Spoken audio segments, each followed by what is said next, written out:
조갑제TV 시청자 여러분 안녕하십니까. 2023년 9월 7일 오전 10시 30분입니다. 지금 진행되고 있는 이 사이비 기자들의 대선 공작, 즉 윤석열 후보를 떨어뜨리기 위한 날조 보도와 연관된 언론기관들이 많이 나오고 있습니다.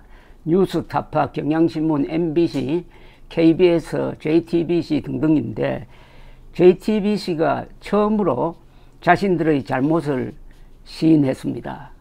어제 JTBC는 이런 방송을 했습니다. JTBC는 이번 사안을 엄중하게 보고 진상조사위원회를 꾸렸습니다. 이런 보도가 나간 원인을 철저하게 조사하고 결과를 투명하게 공개하겠습니다. 우선 당시 기사 작성 과정에 있던 관련 담당자들은 업무에서 배제했고 이 시기에 보도된 다른 기사에 문제가 없는지도 검증에 들어갔습니다. 왜곡된 보도를 하게 된 점 시청자 여러분께 사과드립니다. JTBC는 언론 본연의 사명을 지키기 위해 최선의 노력을 다하겠습니다. 여기 왜곡된 보도라고 그랬는데 이건 너무 약한 표현입니다. 이건 조작 보도입니다. 왜곡은 조금 바꾸는 거죠. 한 30도쯤 또는 40도쯤 이렇게 바꾸는 거를 왜곡이라고 그러고, 날조는 180도로 바꾸는 걸 날조라 그럽니다. 이건 날조 보도입니다. 그런데 이어서 JTBC가 자체 조사한 그 사정을 쭉 설명을 하는 방송을 했습니다.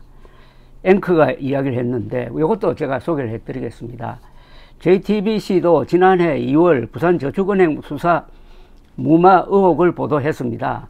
주임검사가 커피만 타주고 대장동 관련 조사는 하지 않았다는 내용이었습니다. 이때 주임검사가 윤석열 중수 이과장이었다고 했습니다. 하지만 현재까지 저희 자체 검증 결과 이 보도에는 중요한 진술의 누락과 일부 왜곡이 있었습니다.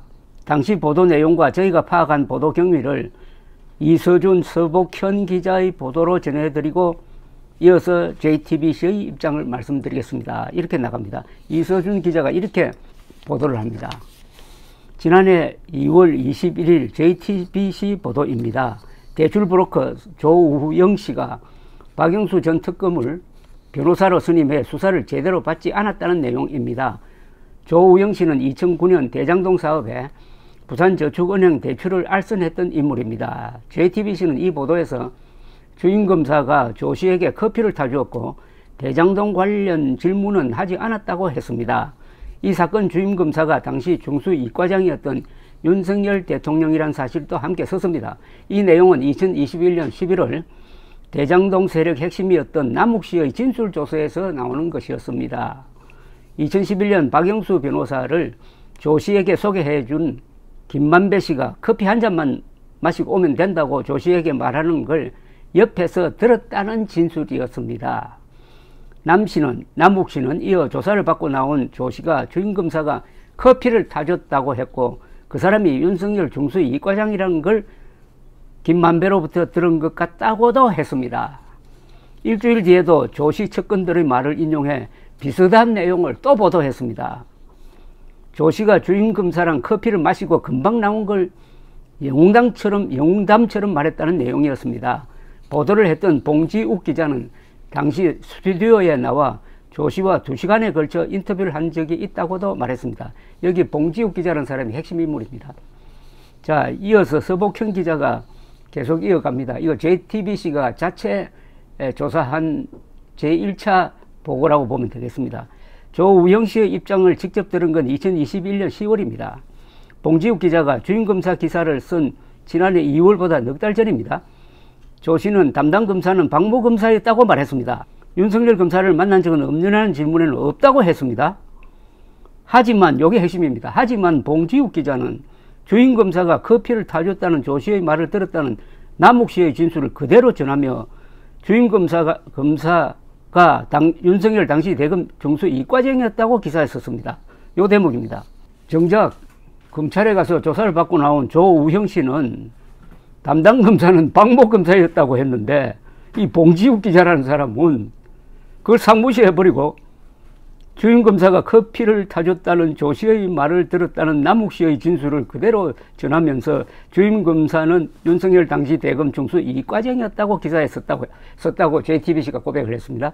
즉 당사자 이야기는 딱 무시해버리고 윤석열을 만난 적도 없다는 조 씨의 말은 무시해버리고 남욱이라는 사람이 전해 들은 이야기를 더 무겁게 취급해가지고 주임검사는 윤석열 당시 대검 중수 이과장이었고 커피 타주고 보내주었다 이렇게 보도했다는 겁니다. 왜 그랬겠습니까?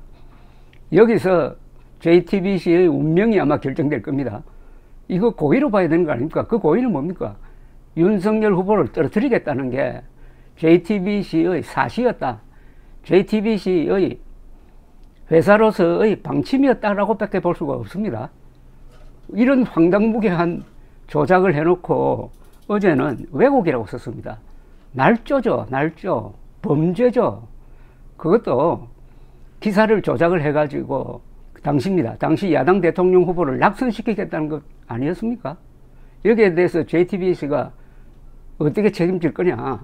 스스로 문을 닫을 건지 앞으로 지켜볼 문제입니다.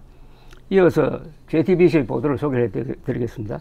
조 씨와 김만배 씨가 이런 대화를 나눈 걸 들었다는 2021년 11월 남 씨의 진술 조서를 근거로 이야기를 했다. 이겁니다.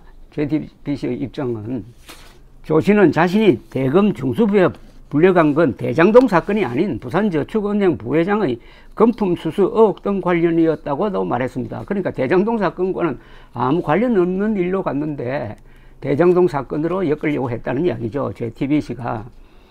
하지만 봉지욱 기자, 이 이름 여러분 앞으로 계속 나올 겁니다. 이 봉지욱 기자는 대장동 관련 질문은 받은 기억이 없다는 조 씨의 말만 기사에 반영을 했습니다.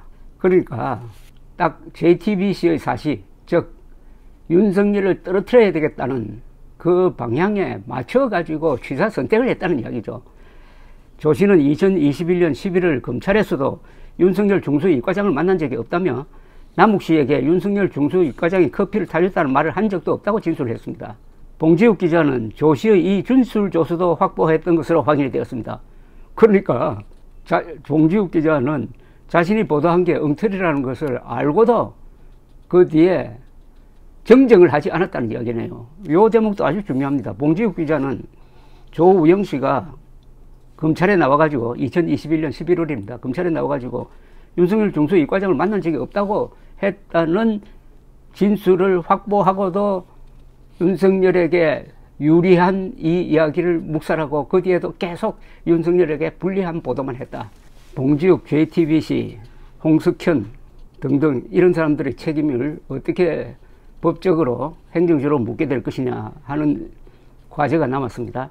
하지만 봉지욱 기자는 이 내용을 알고도 기사에 반영하지 않았는지는 현재로선 파악하기가 어렵습니다. 뭐 파악하기는 어려운 게 아니라 지금 이 기사만 보면 알고도 반영하지 않은 게 확실한데 현재로서는 파악하기 어렵다고 여론을 남겨놨습니다. 봉 기자는 지난해 10월 JTBC를 퇴직한 후 뉴스 타파로 자리를 옮겼습니다.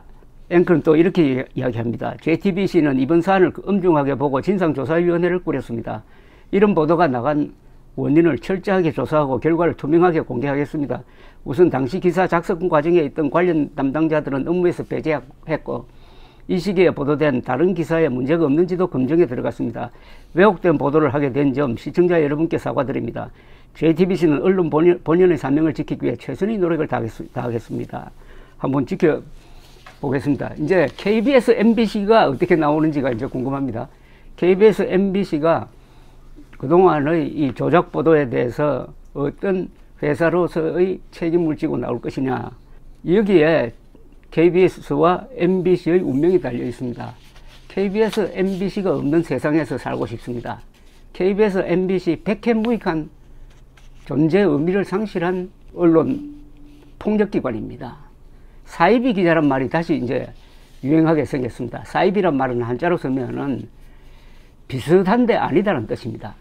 언론 비슷하긴 한데 언론이 아니란 뜻입니다. KBS, MBC, JTBC 언론 비슷하죠. 언론의 탈을 쓰고 있죠.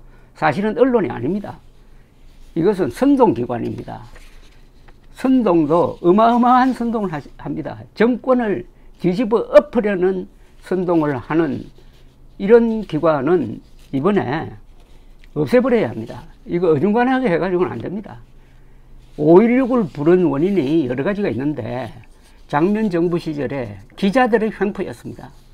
그때 사이비 기자란 말이 나왔습니다.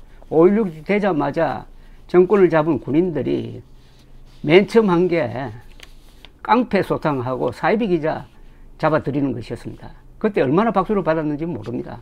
MBC, KBS, JTBC, 뭐 뉴스타파, YTN 등등등 이번 이 대선 공작에 관련된 이 매체들은 기자의 탈을 선 폭력, 부패 그리고 반역, 부패와 반역을 겸한 사이비 집단입니다. 사이비 언론을 정화하고 바로잡는 게 아마 국가적 아젠다로 떠오를 것 같습니다. 감사합니다.